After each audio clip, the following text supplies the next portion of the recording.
Hello guys, welcome back to my channel. Polytechnic सफ़र में आप लोगों का स्वागत है। तो आज मैं लेकर आया हूँ पॉलिटेक्निक एंट्रेंस एग्जाम 2025 के लिए केमिस्ट्री का मोस्ट इंपॉर्टेंट क्वेश्चन। और ये केमिस्ट्री का मोस्ट इंपॉर्टेंट क्वेश्चन क्यों है? क्योंकि मैंने भी 2023 में पॉलिटेक्निक का एग्ज़ाम दिया था, जिसमें मेरा रैंक 18 आया था और मैं यूपी पॉलिटेक्निक का सबसे नंबर 1 पॉलिटेक्निक जीपीएल में पढ़ रहा हूँ, गवर्नमेंट पॉलिटेक्निक लखनऊ। अगर आप भी ऐसे टॉप के कॉलेज में पढ़ना चाहते हैं तो हमारी इस वीडियो को ज़रूर से ज़रूर देखिएगा। और मैं आप लोगों को बता दूँ, मैंने बहुत सारे वीडियोज़ ऑलरेडी अपलोड कर दिया हूं, तो अगर उन वीडियोस को नहीं देखे हो तो जाकर देख लीजिए। नीचे डिस्क्रिप्शन बॉक्स में प्लेलिस्ट का लिंक दिया होगा, तो वहां से जाकर आप लोग वीडियोस को देख सकते हो। तो चलिए, आपका ज़्यादा समय नहीं बर्बाद करता हूं, मैं लेकर चलता हूं आपको क्वेश्चन नंबर फर्स्ट पर। तो आपके सामने आ चुका है क्वेश्चन नंबर फर्स्ट। तो इसका राइट आंसर आप लोगों को बताना है।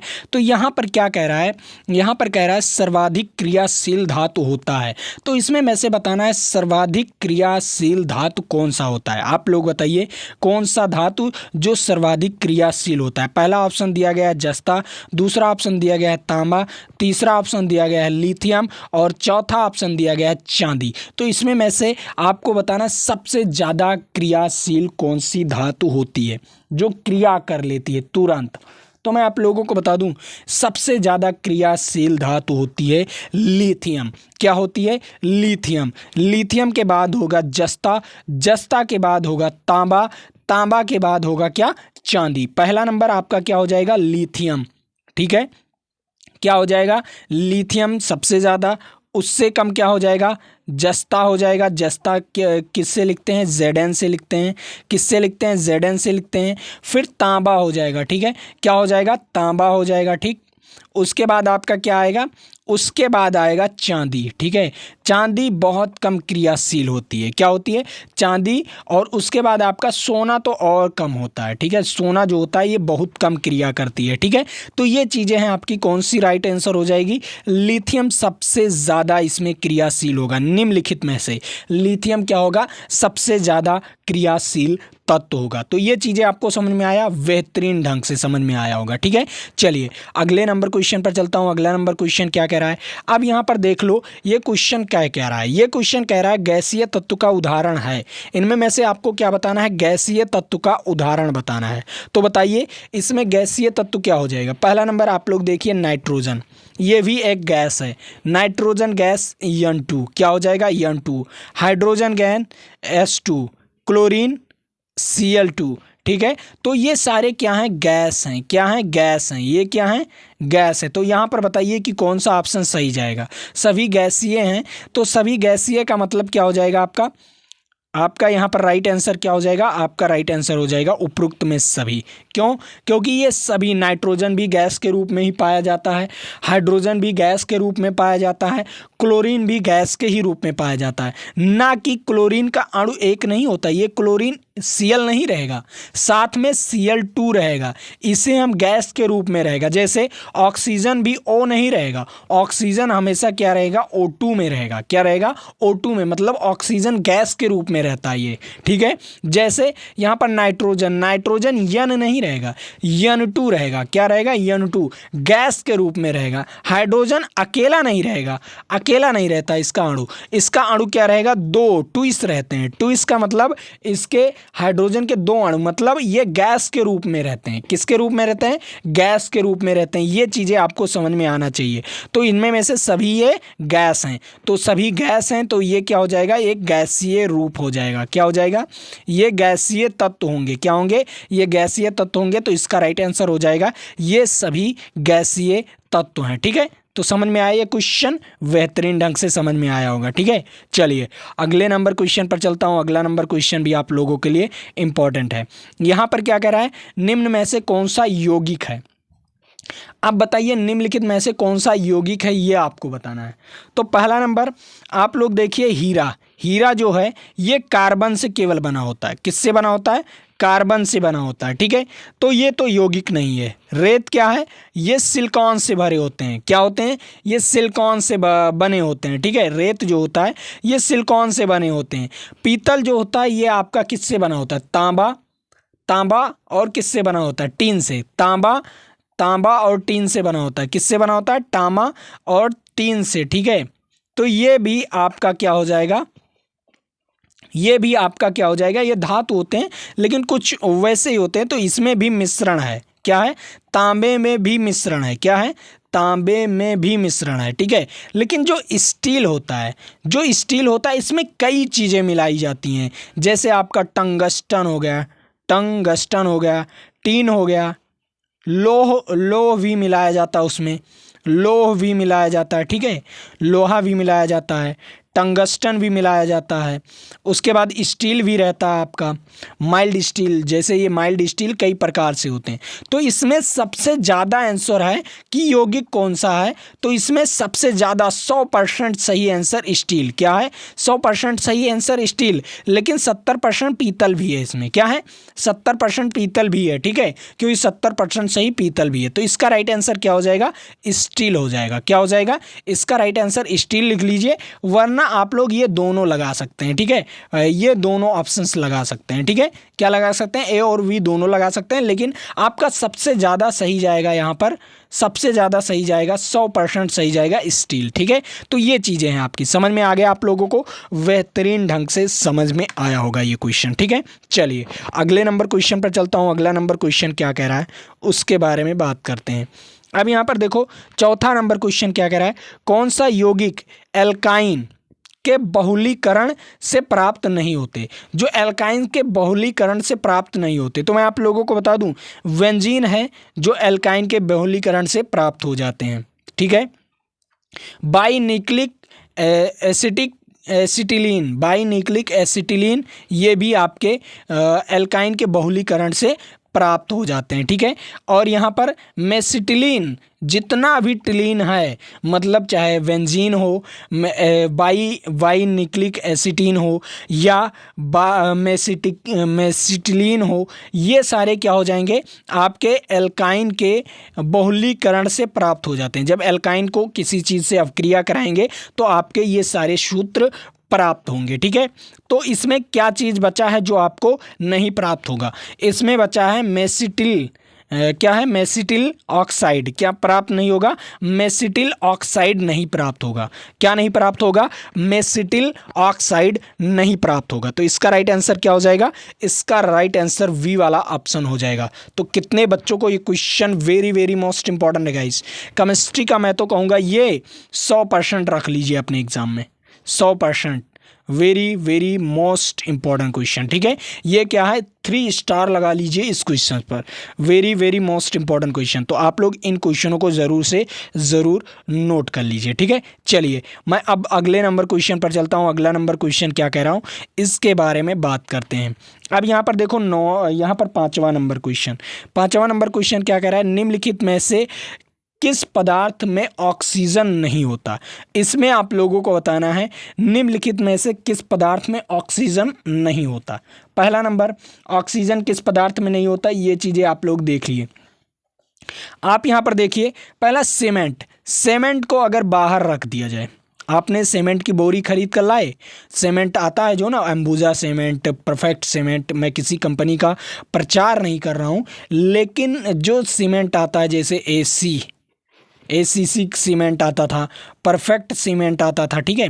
तो ये जो सीमेंट है ना, तो आप लोग ऐड वगैरह भी देखते हो ना टीवी वगैरह में, तो ये जो सीमेंट आता है, सीमेंट को अगर बोरी लेकर आते हो और बाहर रख देते हो तो सीड़न की वजह से नहीं होता, वो क्या है, सीड़न की वजह से उसमें वो कठोर नहीं होता, वो ऑक्सीजन की वजह से होता है। किसकी वजह से, ऑक्सीजन की वजह से होता है।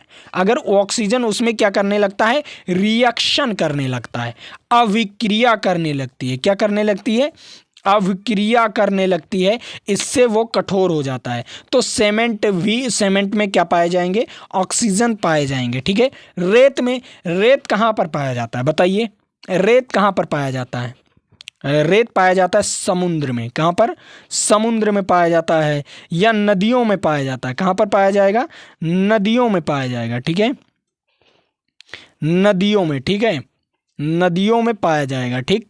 तो नदियों में पाया जाएगा, तो नदी में क्या होता है, H2O होता है। क्या होता है? H2O। H2O मतलब इसमें क्या पाया जाएगा? ऑक्सीजन पाया जाएगा। और जब रेत कैसे बनेगा?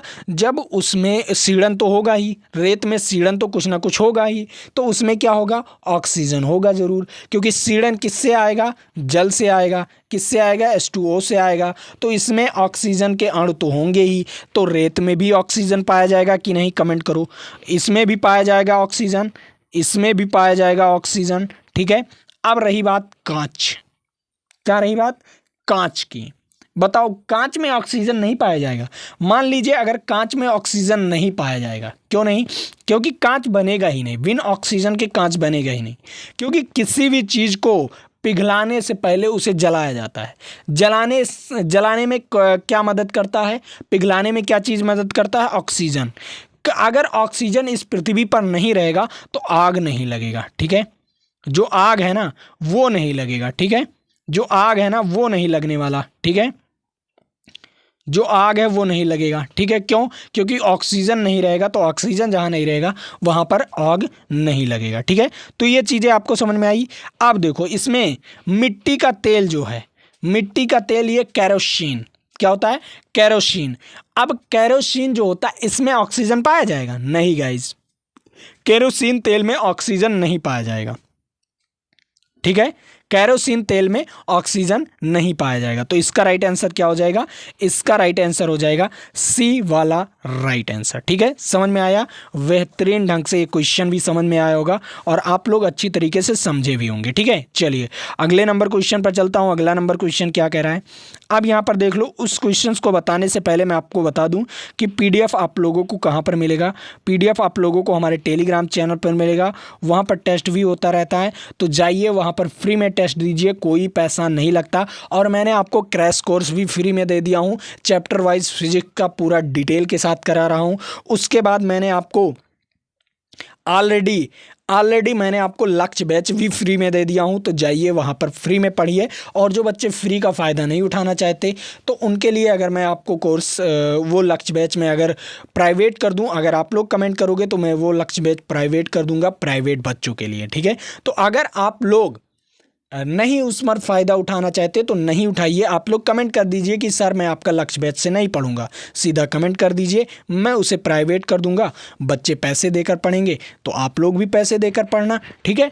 तो मैंने फ्री कर दिया है, तो सभी बच्चों के डिमांड पर फ्री किया था, लेकिन कोई उसमें रुचि नहीं दिखा रहा है। तो अगर रुचि नहीं दिखा रहे हो तो फिर मैं बेबस होकर उसे मुझे पेड कोर्सेस करना पड़ेगा। ठीक है। तो पेड कोर्सेस ना हो इसका मतलब आप लोग वीडियोज़ को देखिए और चैनल को सब्सक्राइब किए रखिए। ठीक है। अब यहाँ पर देख लो ये क्वेश्चन क्या कह रहा है। ये क्वेश्चन कह रहा है कि एक द्रव जिसमें घुलनशील अशुद्धियाँ हैं, क्या है? एक द्रव जिसमें घुलनशील अशुद्धियाँ हैं उसे शुद्ध किया जाता है। अब बताओ, कोई द्रव है उसमें घुलनशील अशुद्धियां हैं तो उसे कैसे शुद्ध किया जाएगा? घुलनशील, ये नहीं कहा अघुलनशील। अगर अघुलनशील होता, ठीक है, अगर अघुलनशील होता तो उसे छान कर अलग किया जा सकता था। ठीक है। या उसे स्थिर कर कर अलग किया जा सकता था। ठीक है। उसे मतलब क्या कर देते? रख देते एक स्थान पर। मान लीजिए आपने एक गिलास लिया, आप अभी गिलास लीजिए। ठीक है। अभी गिलास लीजिए। ठीक है। गिलास लीजिए और उस गिलास में पानी भर दीजिए। क्या कर दीजिए? पानी भर दीजिए और उसमें मिट्टी डाल दीजिए। एक अजूरी मिट्टी डाल दीजिए। अजूरी जानते हैं ना, एक मुट्ठी में भरकर मिट्टी डाल दीजिए। ठीक है। मिट्टी डाल दोगे तो इसे शांत एरिया में रख दीजिए। आसानी से मिलाकर क्या कर दीजिए? एक शांत एरिया में रख दीजिए।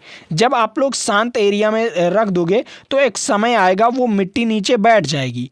और मिट्टी नीचे बैठेगी कि नहीं? मिट्टी क्या होगी? नीचे बैठ जाएगी। तो उससे आप लोग साफ कर सकते थे। ठीक है। अशुद्धियां को उससे साफ कर देते थे। लेकिन मिट्टी क्या थी? अघुलनशील पदार्थ था। क्या था? मिट्टी जो था वो अघुलनशील पदार्थ था। लेकिन अगर इसी में आप लोग क्या कर दीजिए? इसी में आप लोग चीनी मिला दीजिए। क्या कर दीजिए? चीनी या नमक मिला दीजिए। ठीक है। चीनी या नमक मिला दीजिए। अगर चीनी या नमक मिलाते हो, ठीक है, चीनी या नमक मिलाते हो तो क्या हो जाएगा? वो घुल जाएगा, पूरे पानी में घुल जाएगा। तब उसे कैसे आप लोग अशुद्धि को हटाओगे। तो पहला नंबर क्या करोगे, उसे उबाल कर, क्या करोगे, उबालोगे, उसे जितना होगा उबालोगे। उबालने के बाद जब आप लोग जानते हैं ना, पानी में जब चीनी डाल दिया जाता है, जैसे कोई भी मिठाई वगैरह बनाना है तो उसमें क्या करने के लिए, चाशनी बनाने के लिए चीनी डाल दिया जाता है। पानी में क्या कर दिया जाता है, चीनी डाल दिया जाता है और घोल दिया जाता है। क्या कर दिया जाता है, घोल दिया जाता है, तो घुल जाता है। लेकिन फिर से उसे चीनी में कन्वर्ट करने के लिए क्या करते हैं, हम खूब गर्म करते हैं। क्या करते हैं, खूब गर्म करते हैं, तो वो चीनी में फिर से कन्वर्ट हो जाता है। लास्ट में जो बच्चा है वो चीनी हो जाता है। ठीक है, तो उसे उबाल कर ही क्या किया जा सकता है, जो घुलनशील पदार्थ होगा उसे हम उबाल कर ही अशुद्धि को दूर करेंगे। क्या करेंगे, अशुद्धियाँ को उबाल कर ही दूर कर सकते हैं। ठीक है, तो ये चीज़ें हैं आपको समझाने वाली चीज़ें थी। ठीक है, बहुत मोस्ट इंपॉर्टेंट क्वेश्चन था ये आपके लिए, वेरी वेरी मोस्ट इंपॉर्टेंट। मैंने आपको समय इसलिए लिया समझाने में कि आप लोग अच्छी तरीके से समझ सको। ठीक है, चलिए अब मैं अगले नंबर क्वेश्चन पर चलता हूँ। अगला नंबर क्वेश्चन क्या कह रहा है उसके बारे में बात करते हैं। अब यहाँ पर देख लो 7वां नंबर क्वेश्चन क्या कह रहा है। 7वां नंबर क्वेश्चन कह रहा है कौन सा पदार्थ प्रकृति में 3 अवस्था में पाई जाती है। तो प्रकृति में 3 अवस्था में, ये देखो क्या कह रहा है, SO2। SO2 ये क्या होगा, सल्फर ऑक्साइड। क्या होगा, ये सल्फर ऑक्साइड। ठीक है, क्या होगा, सल्फर ऑक्साइड। अब देखो सल्फर ऑक्साइड ये आपके एक ही अवस्था में पाई जाएगी, वो भी गैस अवस्था में। किसमें, गैस अवस्था में। किस अवस्था में, गैस अवस्था में पाई जाएगी। ठीक है, अब यहाँ पर NH4 होता है या NH3 एमेनिया होता है। यहाँ पर एमेनिया ये कैसे पाई जाएगी, ठोस अवस्था में होती है। एमेनिया क्या होती हैं, ठोस अवस्था में होती हैं केवल। यहाँ पर NH3 होना चाहिए, यहाँ पर ये क्या होगा, ठोस अवस्था में होती है। जैसे NH3 आप लोग देखते हो ना, एमोनिया, आप लोग यूरिया देखते हो ना, यूरिया दानेदार होता है। क्या होता है, दानेदार होता है, तो ये NH3 से ही बनता है। ठीक है, उसके बाद आपका क्या हो जाएगा, क्या होगा यहाँ पर H2O2 ये आपका क्या, प्राऑक्साइड है। और प्राऑक्साइड हमेशा क्या होता है, लिक्विड फॉर्म में होता है। क्या होता है, लिक्विड फॉर्म में होता है। किस फॉर्म में होता है, लिक्विड फॉर्म में, द्रव अवस्था में होता है। प्राऑक्साइड, जो प्राऑक्साइड होता है वो लिक्विड फॉर्म में होता है। ये क्या होगा, हमेशा लिक्विड फॉर्म, मतलब द्रव अवस्था में होगा। क्या होगा, द्रव अवस्था में होगा, लिक्विड फॉर्म में। ठीक है, और उसके बाद आपका क्या होगा, H2O ये है पानी। क्या है, ये है पानी। देख लो ये किस अवस्था में हो सकता है, अगर इसे ज़्यादा उबाल दो, अगर इसे ज़्यादा गर्म कर दो। ठीक है, क्या कर दो, गर्म कर दो। ठीक है, इसे क्या कर दो, गर्म कर दो। ठीक, इसे अगर गर्म कर दो तो ये क्या हो जाएगा, भाप अवस्था, मतलब गैस अवस्था में हो जाएगा।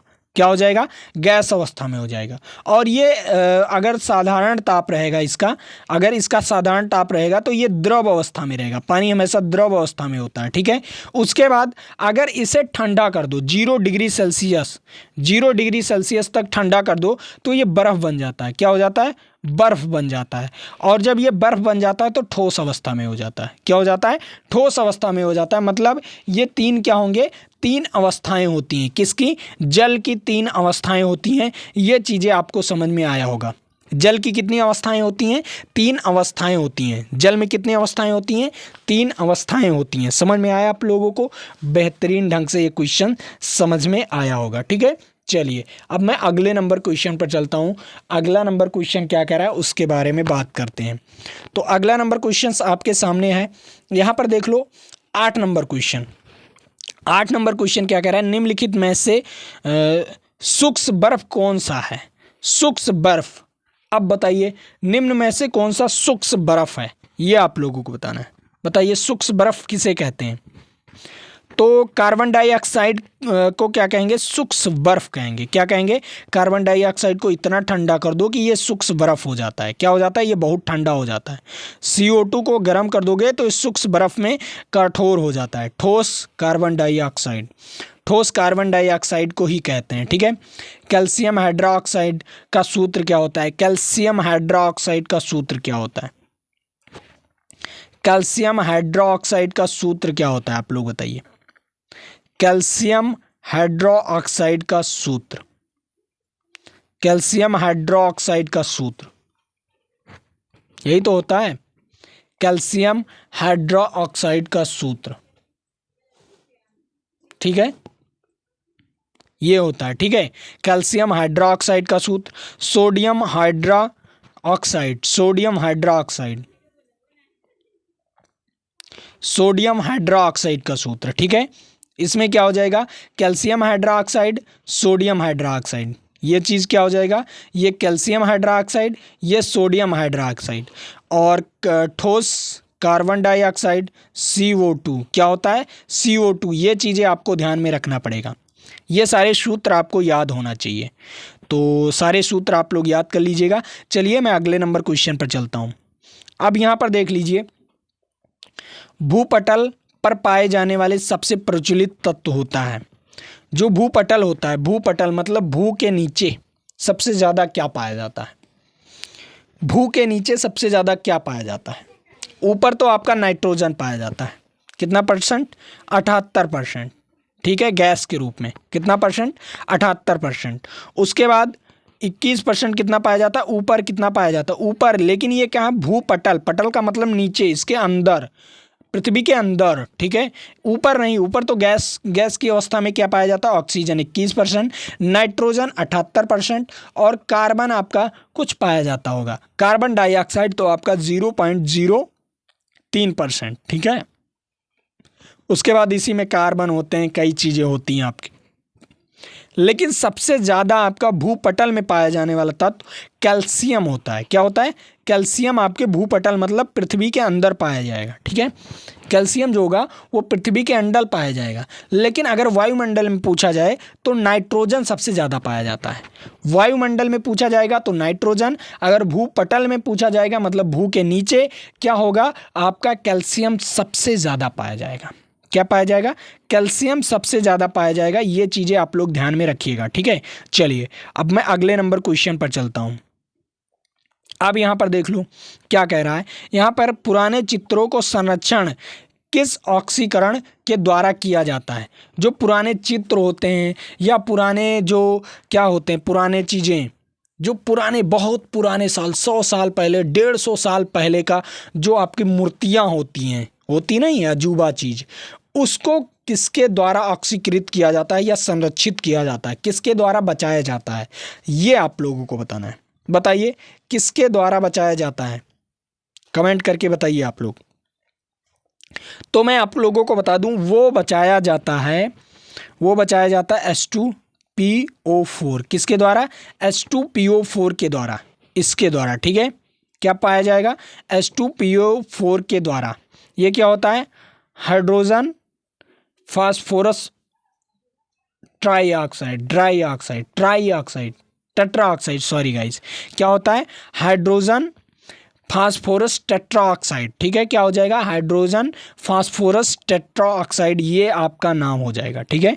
इसका नाम क्या हो जाएगा, हाइड्रोजन फास्फोरस टेट्राऑक्साइड, ठीक है। समझ में आया, बेहतरीन ढंग से इस क्वेश्चन को जरूर से ज़रूर नोट कर लीजिए, ठीक है। चलिए मैं अगले नंबर क्वेश्चन पर चलता हूँ। अगला नंबर क्वेश्चन भी आप लोगों के लिए इंपॉर्टेंट है। अब वही क्वेश्चंस आ गए आपके सामने। क्या कह रहा है, वायुमंडल में सर्वाधिक मात्रा में किस गैस की अवस्था होती है, मतलब सर्वाधिक मात्रा में कौन सी गैस पाई जाती है। तो सर्वाधिक मात्रा में आपका नाइट्रोजन जो है, नाइट्रोजन कितना परसेंट, 78%, ऑक्सीजन कितना परसेंट, 21%, कार्बन डाइऑक्साइड कितना परसेंट, 0.03%, और आर्गन होता होगा 0.01%, ऐसे होता होगा, ठीक है, ऐसे ही होता होगा आपका ऑर्गन, ठीक है। तो ये चीज़ें हैं आपकी, तो समझ में आया। सबसे ज़्यादा क्या पाया जाता है, आप लोग देखिए, सबसे ज़्यादा आपका 78% पाया जाता है नाइट्रोजन। तो नाइट्रोजन इसका राइट आंसर हो जाएगा। समझ में आया सभी बच्चों को, बेहतरीन ढंग से समझ में आया होगा। चलिए अगले नंबर क्वेश्चन पर, यहाँ पर देख लो, मैंने आपको ऑलरेडी बताया भी था कितना परसेंट, अभी ऊपर ही बताया हूँ कि वायुमंडल में कार्बन डाइऑक्साइड की गैस का प्रतिशत होता है। तो मैंने आपको क्या बताया, 0.03% होता है। कितना होता है, 0.03%, मतलब सी वाला ऑप्शन इज राइट आंसर। समझ में आया, कितना परसेंट पाया जाएगा, 0.03%। कितना परसेंट, 0.03%, ठीक है। ये क्वेश्चन समझ में आया, बेहतरीन ढंग से समझ में आया होगा। और मैं आप लोगों को अब बता दूं, मैं अगला नंबर क्वेश्चंस, ये क्वेश्चंस आपके लिए ये क्वेश्चंस आपके लिए होमवर्क है SW, ठीक है, कमेंट बॉक्स में बताइएगा। और मैं आपको बता दूं कि PDF आप लोगों को कहां पर मिलेगा। PDF आप लोगों को हमारे टेलीग्राम चैनल पर मिलेगा, नीचे डिस्क्रिप्शन बॉक्स में टेलीग्राम चैनल का लिंक दिया हुआ है, वहां से जाकर आप लोग टेलीग्राम चैनल ज्वाइन कर सकते हो। और टेस्ट भी वहां पर फ्री में मिलता रहता है, तो टेस्ट भी वहां पर जाकर दे सकते हो। तो आज के लिए इतना ही रखता हूँ, फिर मिलेंगे आपके साथ अगले वीडियोज़ में। लेकिन उससे पहले मैं कहना चाहूँगा, अगर आपने चैनल को सब्सक्राइब नहीं किया तो चैनल को सब्सक्राइब कर लीजिए, और वीडियो को लाइक नहीं किया हो तो वीडियो को लाइक कर दीजिए, और अपने दोस्तों तक इस वीडियो को शेयर भी कर दीजिए।